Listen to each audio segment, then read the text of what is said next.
ألهاكم التكاثر حتى زرتم المقابر كلا سوف تعلمون ثم كلا سوف تعلمون كلا لو تعلمون علم اليقين لترون الجحيم ثم لترونها عين اليقين ثم لتسألن يومئذ عن النعيم. Son derece kırmızı. Bütün yıldızlar kırmızı. Bu da yaşlı olduklarını gösteriyor. Böylece Akira'nın uzun zamandır yıldız üretmediğini anlıyoruz. Akira galaksisi yıldız üretmiyor. Çünkü bunun için gerekli olan gazlara sahip değil. Bir güç gazları ısıtıyor ve onları harekete geçiriyor. Kara deliklerin galaksilerin evrimlerine yön vermelerinin bir yolu da rüzgarları hareketlendirmeleridir. Bu rüzgarlar aslında ışık tarafından harekete geçiriliyorlar. Bir kara delik gazları akresyon diskine doldurduğunda yoğunlaşan ve hızlanan bu disk ısınır ve radyasyon yaymaya başlar. Kara deliğin çevresindeki akresyon diskindeki radyasyonun basıncı toplanan gaz ve tozlarla ısınıp yüksek bir ivmeyle dışarı doğru püskürmeye başlar. Kara delik tarafından dışa doğru savrulan bu rüzgarlar galaksideki gazları ısıtır ve yıldız formasyonlarını engeller.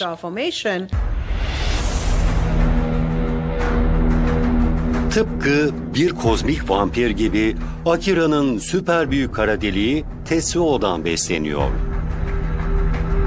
Kara delik gazı ve tozu emip akresyon diskinde sıkıştırıyor.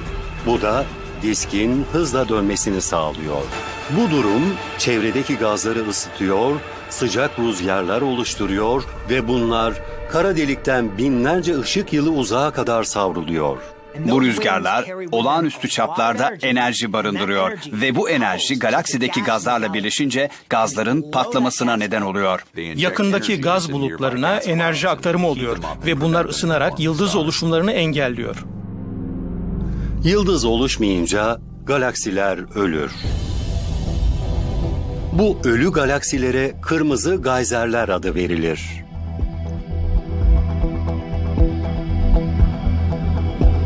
Bilim insanları çevremizdeki kırmızı galaksilerin %10'unun böyle olduğunu söylüyor. Galaktik ısınmanın kurbanı oluyorlar.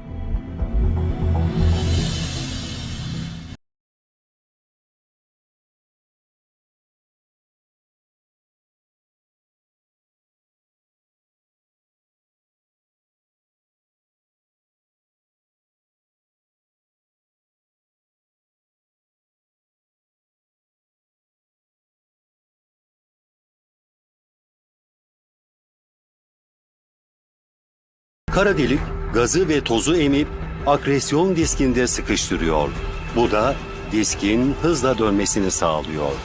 Bu partiküller birbiriyle etkileşime giriyor. Bu da sürtünmeye sebep oluyor. Sürtünme pek sorun yaratmayabilir. Soğuk bir günde ellerinizi ovuşturursunuz ve ısınırsınız. Ama ellerinizi ışık hızıyla ovuşturduğunuzu hayal edin. Bu ne kadar sürtünme yaratır? Çok ısı yayacağı kesin. Kesinlikle öyle. 1 milyon dereceyi geçen bir ısı. Öyle yüksek ki akresyon diski ışımaya başlıyor. Isısı yükselmeye başlıyor ve ışığı emiyor. Bu da parlamasını sağlıyor. Merkezde bir kara delik olmasına rağmen çevresi parlamaya başlıyor. Bu durum çevredeki gazları ısıtıyor, sıcak rüzgarlar oluşturuyor ve bunlar kara delikten binlerce ışık yılı uzağa kadar savruluyor. Bu rüzgarlar olağanüstü çaplarda enerji barındırıyor ve bu enerji galaksideki gazlarla birleşince gazların patlamasına neden oluyor. Yakındaki gaz bulutlarına enerji aktarımı oluyor ve bunlar ısınarak yıldız oluşumlarını engelliyor.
Akira'nın yakıtını neyin sağladıysa şimdilik bir muamma.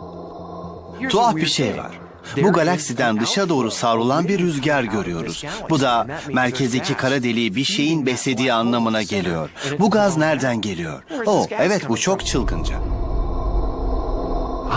Çalıyor. Yakınındaki Tetsu adında ona eşlik eden bir galaksi var. İçi gazla dolu bir galaksi. Akira, süper büyük kara deliği Tetsuo'dan gaz çekiyor ve gazı galaksinin merkezine doğru emiyor. Kara delik gazı eşlik eden komşu galaksiden alıyor. Kara deliğin çevresi bu gazlarla doluyor ve sert rüzgarlar oluşuyor. Akira aslında bir ölü galaksi. Komşu galaksi Tetsuo tarafından canlandırılıyor.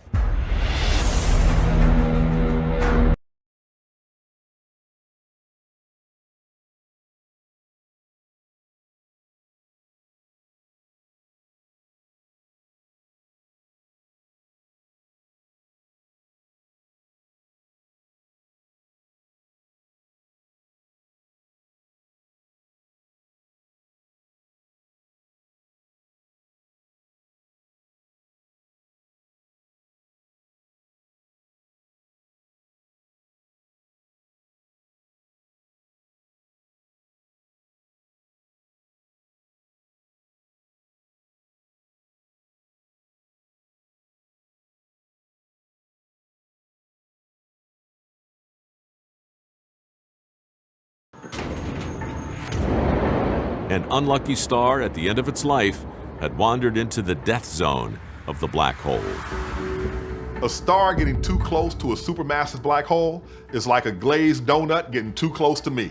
That thing just is not gonna make it. Stars that get too close to a black hole get torn apart. They sort of get attacked by the black hole, and some of that material is also getting launched off in very powerful winds and jets and streams getting out. Somehow, the star survives its close encounter with the supermassive black hole.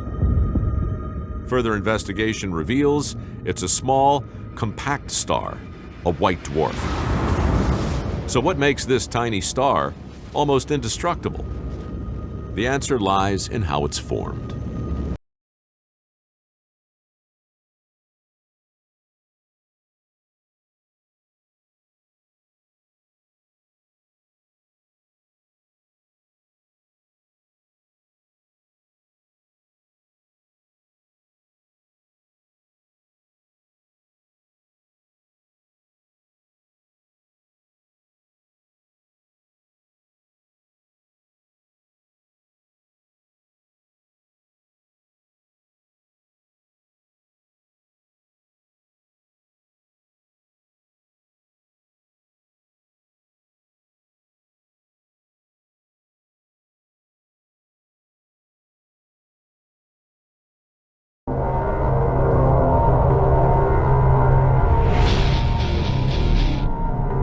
Nötron yıldızları Son derece ağır ve yoğun.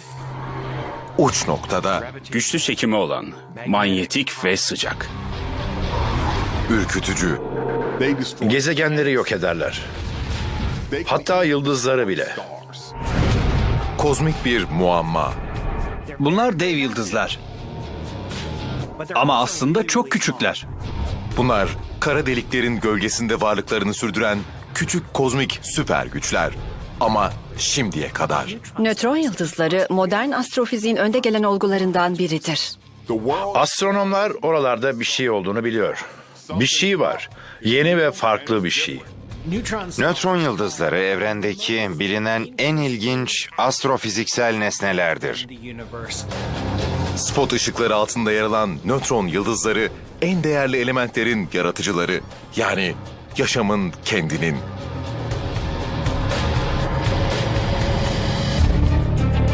İlk kez astronomlar nötron yıldızlarının çarpışmasını gördü.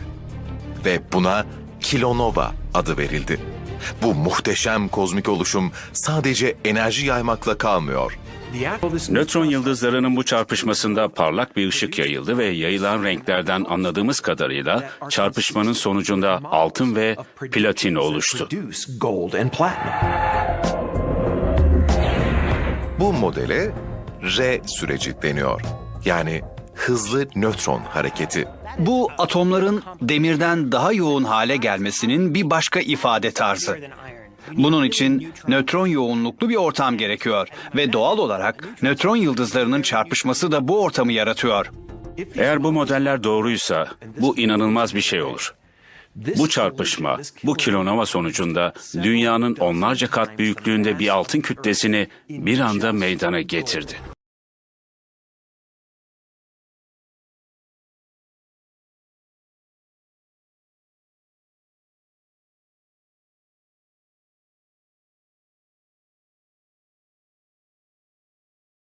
Dönerken enerji ışık hüzmesi olarak fışkırmaya başlar. Bu ışık hüzmeleri pulsarların kartviziti. Bunlar nötron yıldızının içindeki kaostan oluşan enerji akımları. Yıldız her ne kadar bir nötron topuna dönüşmüş olsa da üst kabuk saniyede yüzlerce kez dönmesini sağlayan proton ve elektronlarla doludur. Bu da inanılmaz boyutlarda bir manyetik alan yaratır. Ve bu güçlü manyetik alan, güçlü elektriksel alanlar yaratır. Elektrik ve manyetik alanlar birbirlerinden beslenir ve ortaya radyasyon çıkar. Bu da nötron yıldızının dönüş açısına radyasyon şimşekleri fırlatmasını sağlar. Eğer merkez tam dengede değilse, biraz yana kaymışsa, bunlar evrende daireler çizmeye başlar. Ve biz bu dairelerin yolunun üstündeysek, bu ışıkları görebiliriz. Bazen pulsarların dönüş hızını artıran olaylar meydana gelir. Daha hızlı dönmelerini sağlayan şey yüzeyde daha fazla maddenin toplanmasıdır. Buna akresyon deniyor. Böylece dönüş hızı eskisinden kat kat artmaya başlar. Tıpkı göksel vampirler gibi pulsarlar da onlara yaklaşan her şeyi emmek için hazır bekler. Çekim o maddeleri bünyesine katar ve böylece dönüşte hızlanmış olur ve gitgide de bu hız artar. Saliseler içinde yayılan bu hüzmeler saniyede 700 kez dönen yıldızdan uzaya doğru fışkırır. İdeal bir mutfak blenderı. Doğrar, dilimler, hatta jülyen kesim bile yapar.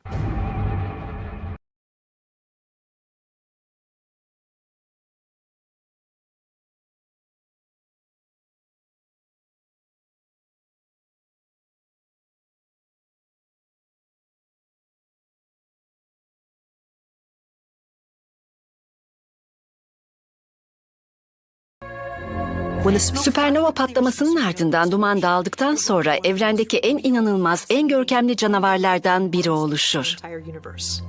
İnsanlar binlerce yıldır süpernovaları gözlemliyor. Ama anlamaya henüz yeni başladık. Aslında tanık olduğumuz şeyin nötron yıldızlarının doğumundan başka bir şey değil. Süpernovalar büyük ve parlaktır ama nötron yıldızları aksine küçüktür ve ışık bile yaymaz.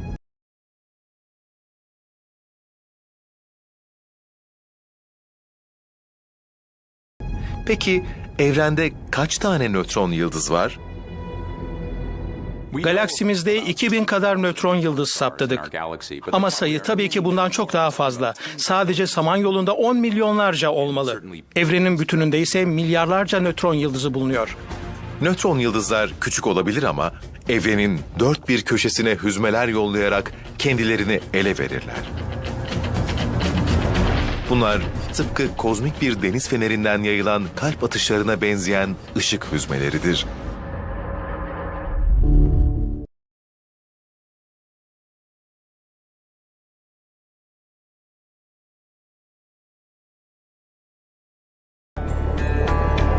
Çapının yaklaşık 18 kilometre olduğu hesaplandı. Manhattan'ın çapından 1,5 kilometre daha küçük. Yüksek yoğunluk, yüksek çekim anlamına geliyor. Burada yer çekimi dünyadakinden 200 milyar kat fazla. Bu yoğun yer çekiminin yanı sıra dev manyetik alanlar var. Ve inanılmaz boyutta röntgen ışınları. Elektrik akımları bir yıldırımdan 30 milyon kat daha güçlü ve bunlar yüksek enerjili partiküller saçıyor. Bir uzay gezgini için uygun bir ortam sayılmaz. Nötron yıldızının kabuğunun altına indiğimizde nötronların tuhaf şekiller yaratarak birbirlerine tutunduğunu görüyoruz. Önce mantı şeklinde nötronlar oluşuyor. Daha derine inildiğinde birbirlerine tutunan bu şekiller spagetti formunu alıyor. Daha da derine inildiğinde artık lazanya şeklini aldıklarını görüyoruz. Lazanyalar da birbirlerine tutunup farklı şekle giriyorlar ama bu sefer kısa ve delikli makarna şeklindeler. Bu formasyonlar 1 milyon derecelik ısı altında kaynıyor. Devasa boyutlardaki çekim onları büküyor, uzatıyor ve nötronlar kıvrılarak demirin yoğunluğundan 1 trilyon kat daha yoğun bir maddeye dönüşüyor. Ama macera burada bitmiyor tabii.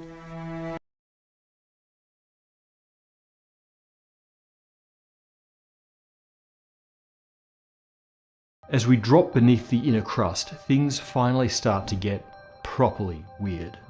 Welcome to the pasta. Specifically, nuclear pasta. This is perhaps the least known and most freaky state of matter in the universe. When nuclei start to touch, they rearrange, forming exotic shapes. Nuclei have a sort of competition. While neutrons and protons feel a very strong short-range attraction to each other due to the strong nuclear force, the electric repulsion between the remaining protons tries to push them as far away from each other as they can. Down here, there may be 20 neutrons for each proton, so the protons can't really resist the forces reshaping the nuclei. The result is this game of particle tug and war. With all this pushing and pulling, we see a complete rearrangement of matter. Nuclei reform radically, forming cylinders containing many millions of protons and neutrons. Nuclear physicists affectionately call this phase of matter spaghetti.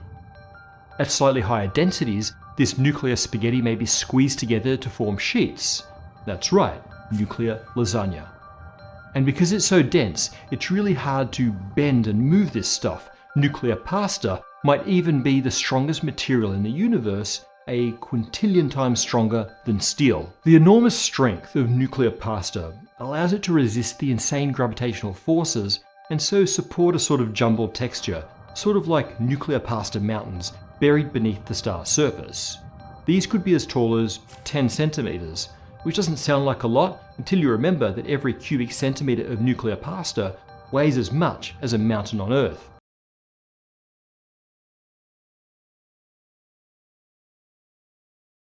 As the neutron star rotates, these buried neutron star mountain ranges get dragged in circles, making a very weak gravitational wave signal. These gravitational waves are much weaker than the signals that we've detected when neutron stars or black holes merge, and so it's much harder to detect them.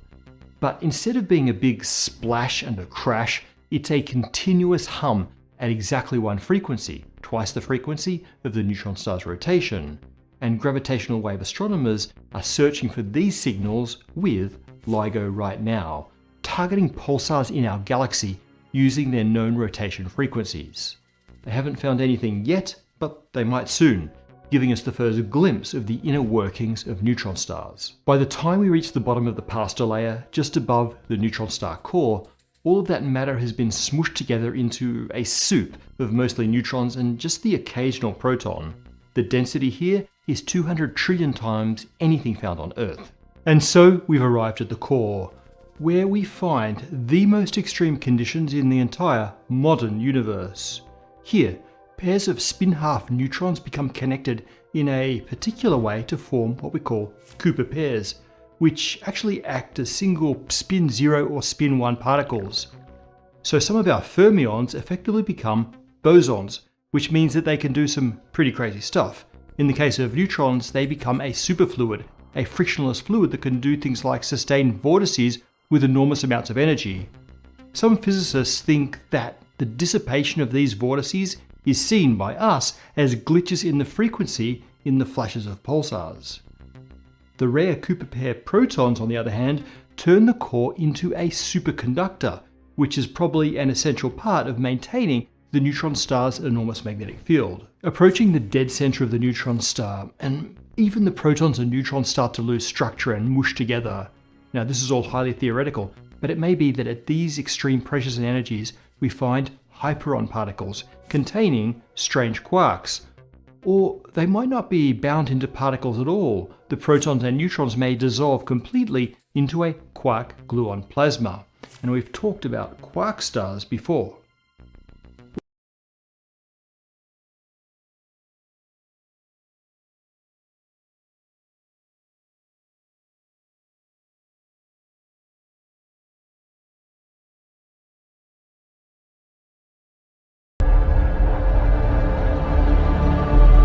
Kalp gibi atan nötron yıldızlarını gözlemleyen astronomlar tuhaf bir şey fark etti.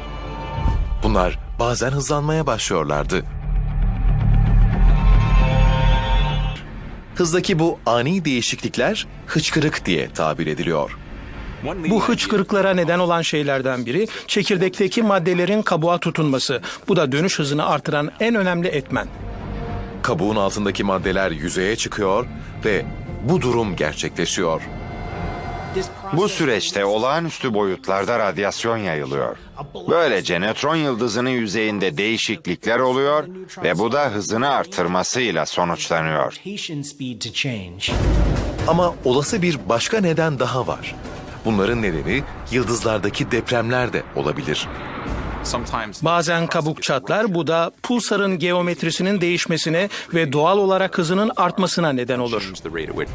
Yıldızdaki olağanüstü büyüklükteki manyetik alan öylesine dağılabiliyor ki bir anda kabuk yırtılabiliyor. Yüzeyin kendini buna uydurması gerekiyor. Hızla yeniden şekilleniyor ve yıldızın üstünde meydana gelen birkaç milimetrelik değişiklik inanılmaz boyutlarda enerjinin açığa çıkmasına neden oluyor. Nötron yıldızının dev çekim gücü yıldızın yüzeyini bir anda düzleştiriyor. Sanki bu olay hiç olmamış gibi.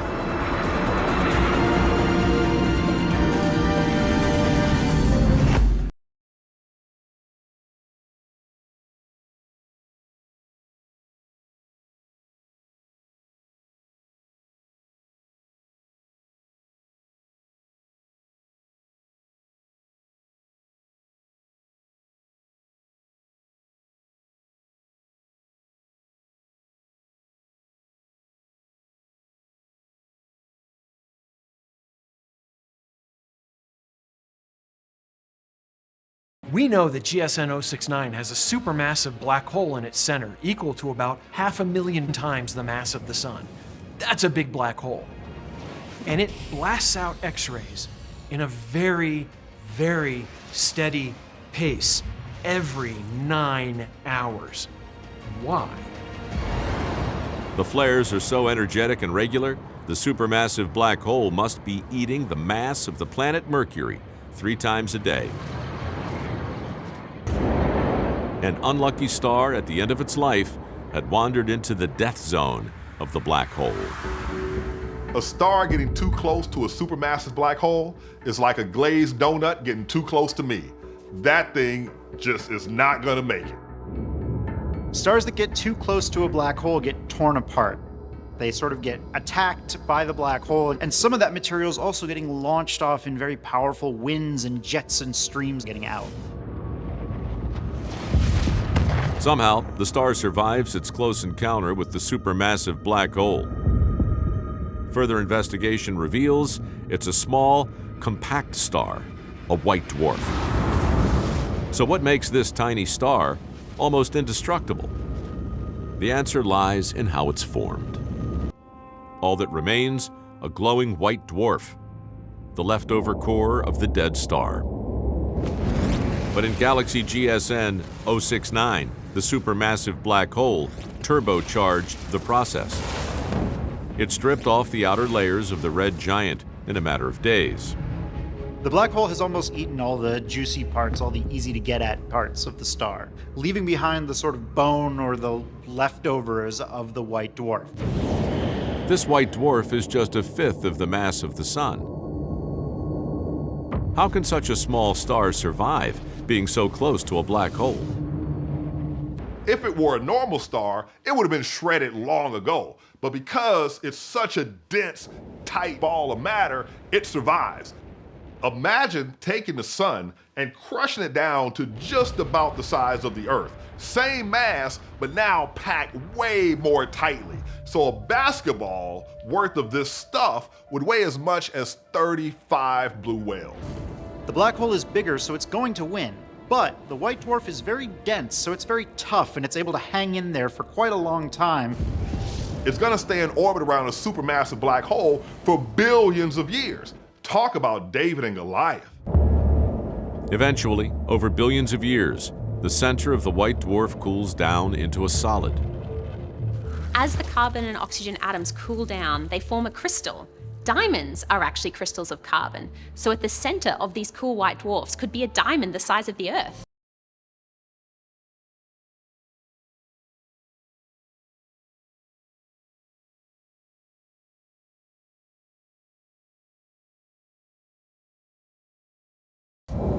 White dwarfs gradually give off their remaining energy until there's just a cold, dead ball of matter, a black dwarf.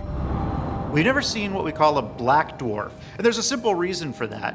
It takes a tremendous amount of time, many tens of billions of years, longer than the age of the universe to reach that point.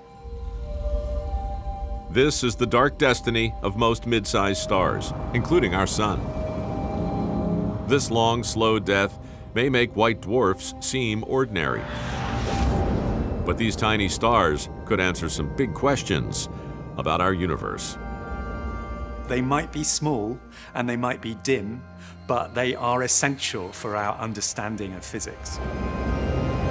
New research into white dwarfs may answer one of the biggest questions of all. Can life survive the death of its star?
The major functional component of the red blood cell is the oxygen-carrying protein hemoglobin, HGB. This molecule makes up 90% of the cell's dry weight.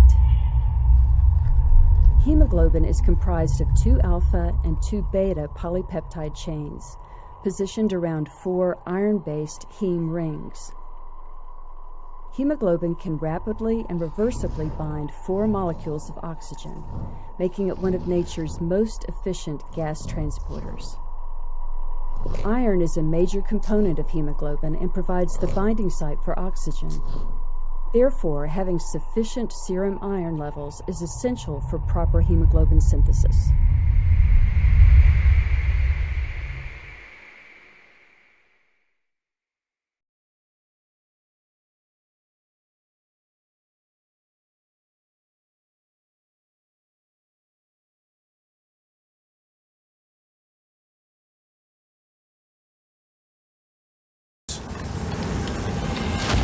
The high density means the white dwarf's structure is also strange.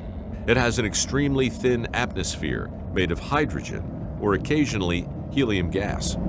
If you were to take an Earth skyscraper and put it on a white dwarf star, if you climbed to the top of that skyscraper, you'd be outside of the white dwarf's atmosphere. You'd actually be in space.